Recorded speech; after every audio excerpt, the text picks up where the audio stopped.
Le programme alimentaire mondial et son partenaire brésilien viennent au secours des déplacés de Sénou.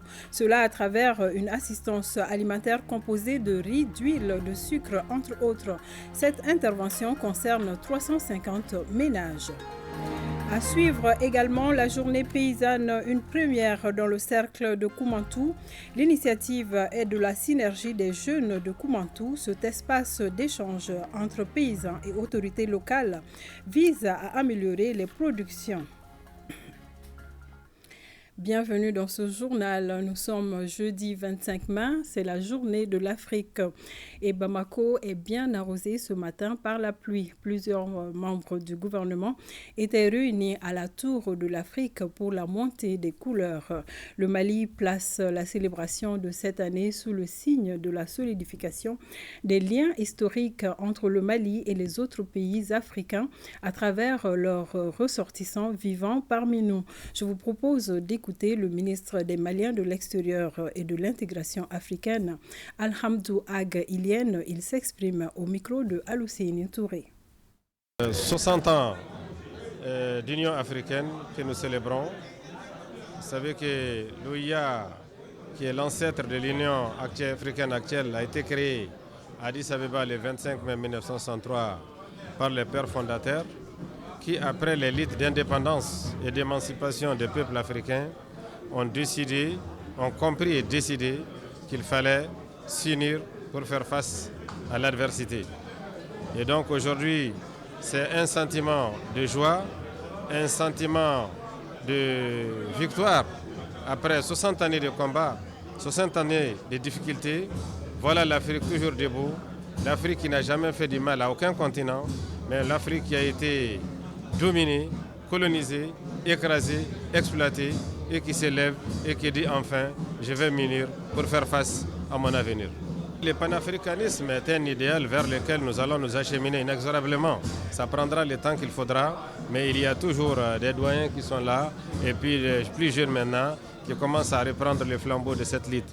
Mais pour le moment, nous combattons pour d'abord réussir l'intégration africaine par la ZLECAf, la zone de libre-échange économique continentale africaine, pour d'abord pouvoir mettre nos économies ensemble pour créer une alliance économique, une alliance sociale, une alliance politique et une alliance aussi en matière de sécurisation de notre continent, en commençant particulièrement par la lutte contre le terrorisme. Mais tout cela pour nous Maliens se fera dans le respect de nos trois principes fondamentaux, tels qui est dicté par le président de la transition, son Excellence le colonel Assimi Goïta, à savoir la primauté de respect de la souveraineté de l'État du Mali, le choix des partenariats stratégiques et des partenariats opérés par le Mali et la primauté des intérêts du peuple malien dans toute décision ou tout engagement que le Mali sera amené à prendre.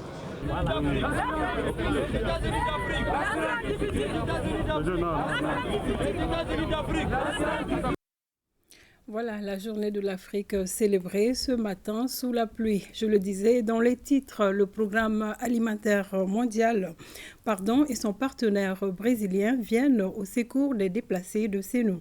Cela à travers une assistance alimentaire composée de riz, d'huile, de sucre, entre autres. Cette intervention concerne 350 ménages. Plus de précisions avec Aliou Abdoulaye Touré. Cet appui d'assistance alimentaire est une initiative du Brésil à travers le programme alimentaire mondial à l'endroit de 305 ménages du site des déplacés de Sénou.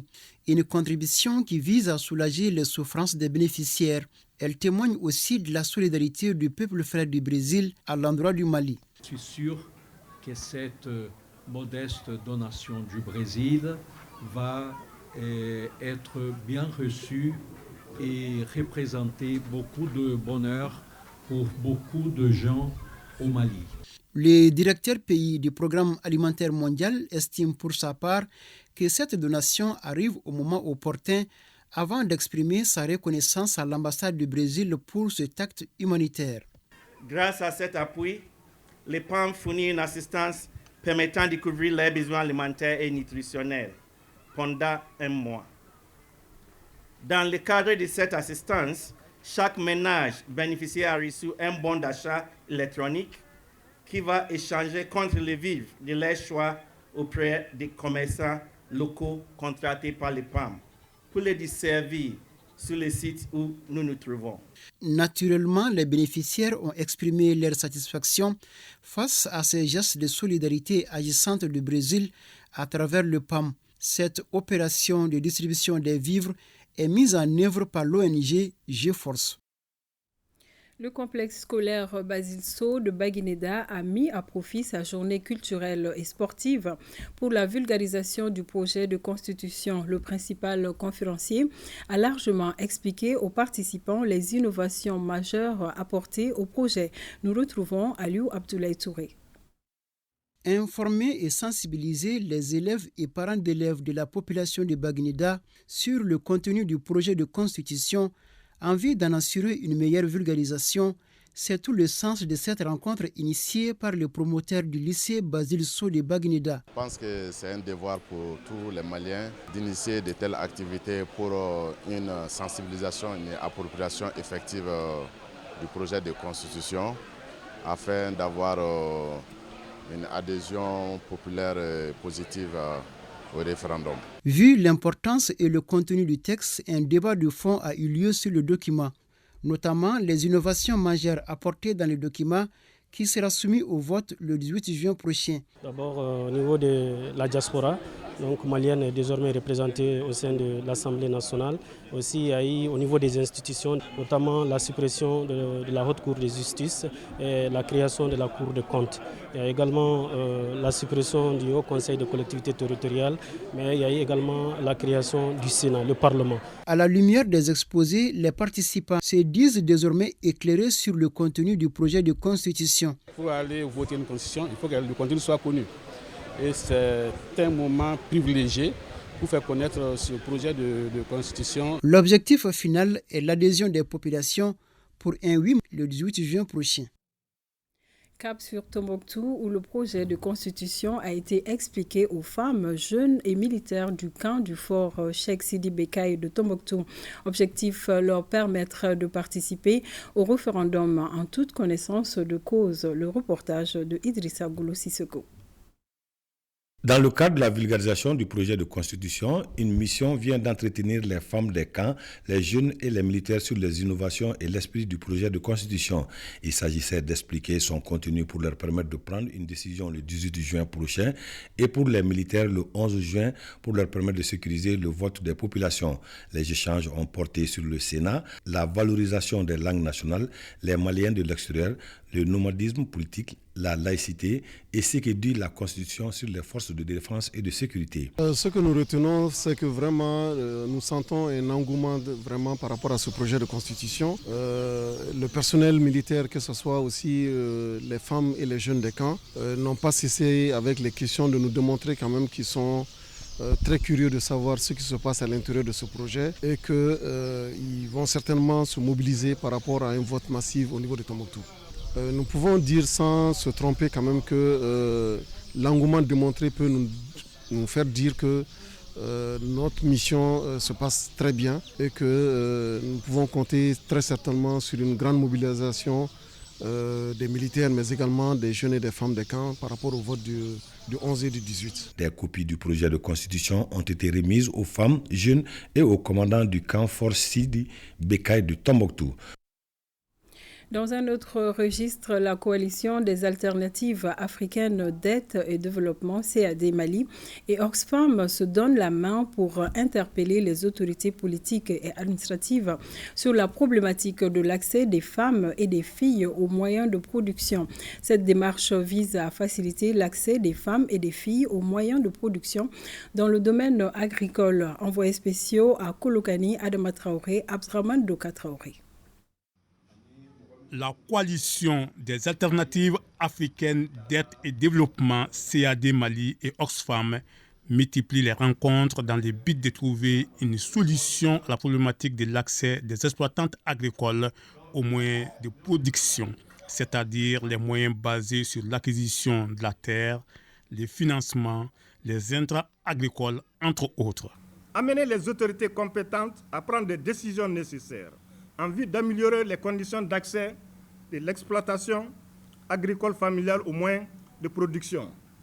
Cette rencontre d'échange avec les autorités politiques et administratives sur la question est une démarche qui doit permettre au pouvoir public de prendre des engagements pour résoudre les problèmes. Dans la perspective de soutenir les efforts consentis par les autorités maliennes à travers le développement local et inclusif, le présent déjeuner débat qui réunit les autorités et les paysans et paysannes autour de l'accès de tous et de toutes aux moyens de production, particulièrement les femmes, cadre bien avec les objectifs et la volonté des autorités du cercle de Kolokani. Nous savons aujourd'hui comment on doit aller pour chercher nos droits, comment on peut faire la recommandation. Les recommandations formulées à l'issue de cette rencontre sont, entre autres, associer toujours les chefs de village et les conseillers dans la prise de décision concernant la terre.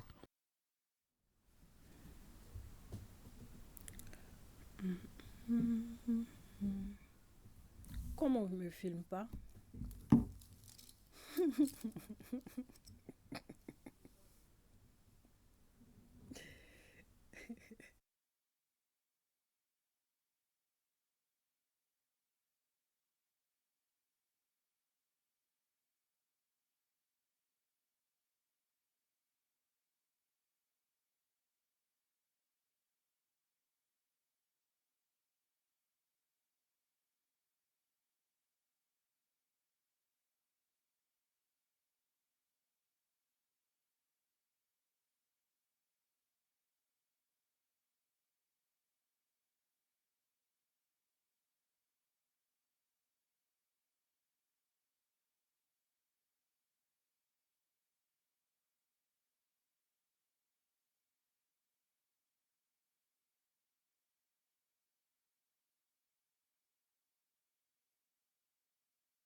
On peut y aller?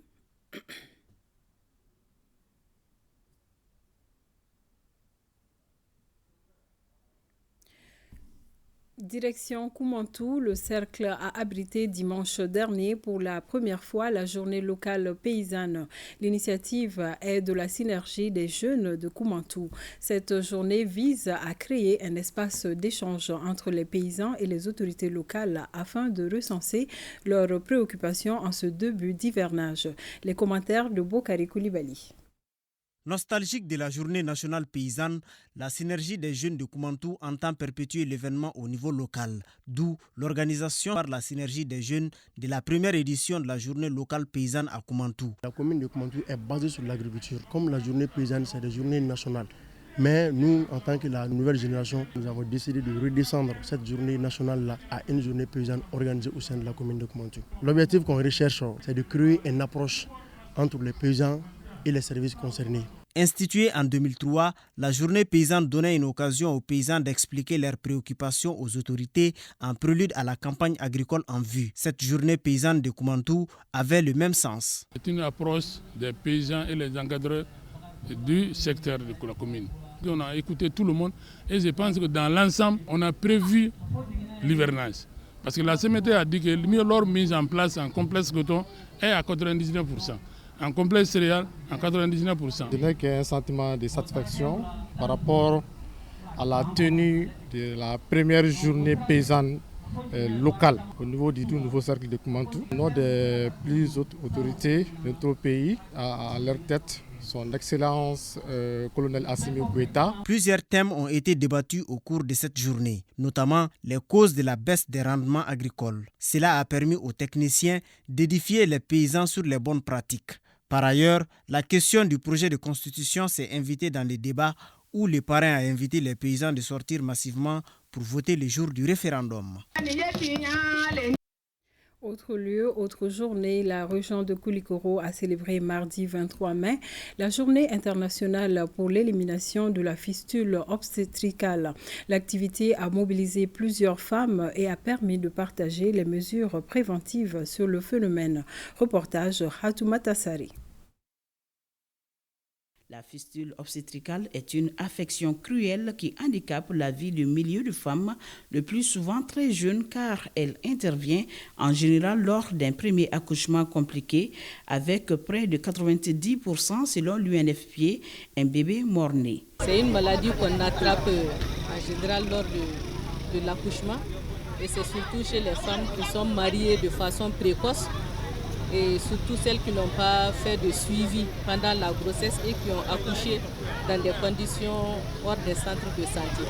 Des dires de la représentante de Intra-Elf, la fistule est une catastrophe familiale car la femme victime est très souvent abandonnée par son mari et délaissée parfois par sa propre famille. L'une des stratégies mondiales retenues par le système des Nations Unies pour lutter contre la fistule obstétricale est le plaidoyer pour la mobilisation des ressources et l'information des communautés sur les facteurs favorisants et les moyens pour la prévenir. Au Mali, le nombre de femmes qui courent le risque d'une fistule obstétricale se situe entre 1804 et 2405 cas par an. Dans la région de Koulikoro, ce nombre est estimé à 432 et 5076 femmes par an. La maladie occasionne la difficulté entre le mari et sa femme. La fistule m'a exclu de la société. Je ne pouvais pas participer aux activités sociétales de mon village. Le gouvernement du Mali, à travers le ministère de la Santé, a élaboré une stratégie nationale de prévention et de prise en charge de la fistule obstétricale. C'est dans ce cadre que la région du Koulikoro, avec l'appui de ses partenaires techniques et financiers, a entrepris plusieurs actions de lutte. Ce sont entre autres la mise en place d'un comité régional de pilotage des activités de lutte contre la fistule avec l'appui de l'USAID Fistula Mali. Des témoignages des femmes guéries de la fistule, des remises des diplômes de reconnaissance aux partenaires et le sketch ont comblé cette journée. Le village de Sabouhak, dans la région de Kidal, aura bientôt 3 salles de classe et une direction. Cette infrastructure a coûté à l'aménagement plus de 28 millions de francs CFA. Sidi El Medi Ag Al-Baka.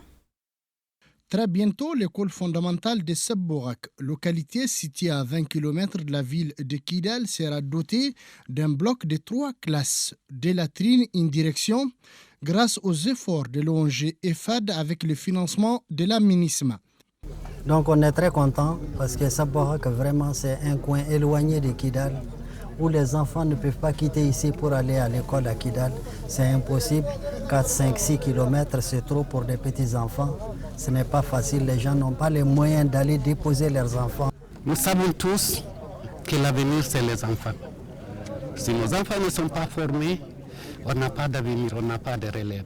Les populations de Sabouhak ont massivement fait le déplacement pour assister à la pose de la première pierre de ces blocs perçus comme une lueur d'espoir. Aujourd'hui, on aura dans 3 ou dans 2 mois une école en bonne et due forme Donc aujourd'hui, ce projet, c'est une fierté pour nous parce que nous l'avons autant demandé que la population et nous savons aujourd'hui que l'éducation, en tout cas dans le cadre du développement, il est incontournable. Selon le chef du village, c'est un rêve qui vient de se réaliser et qui sera d'une importance capitale pour tous les fils et filles du village de Saborak. Les ressortissants du village de Oua et Ouéna, dans la région de Ségou, viennent d'organiser une soirée culturelle à Bamako. Cette activité culturelle consiste à rassembler les ressortissants de la localité et aussi renforcer davantage les liens de la communauté Bois. Reportage Saloum Konati. Les Bois font la promotion de leur identité culturelle à travers l'organisation des festivités du terroir.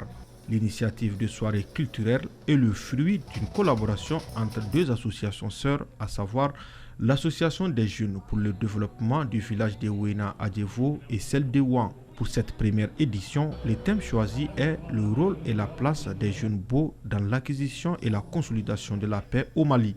Donc, cette soirée culturelle s'inscrit dans le cadre de nos objectifs, qui est de promouvoir la culture beau. C'est la première fois que les deux associations se réunissent pour organiser un événement, à savoir l'AJDEVO et l'AJDESCO. Il faut une jeunesse consciente, une jeunesse bien bâtie, une jeunesse qui peut regarder vers devant, une jeunesse noble et digne. C'est ce qui fait que nous avons choisi le thème, le rôle et la place de la jeunesse dans l'acquisition et la consolidation de la paix au Mali. Quant aux parrains de la soirée, il invite les deux associations à pérenniser de telles initiatives. Le seul message qui est important, c'est un seul. L'union fait la force. Et partout où vous allez passer, derrière vous, il n'y aura pas quelque chose qui résiste. Des prestations d'artistes, notamment Coco Dambélé, Delphine Mukuru et plusieurs autres musiciens ont mis fin à cette soirée culturelle. Point final à cette édition. Merci de nous avoir suivis. D'autres informations à 20h avec Nyanya Aliou Traoré. Excellente journée de l'Afrique. Au revoir.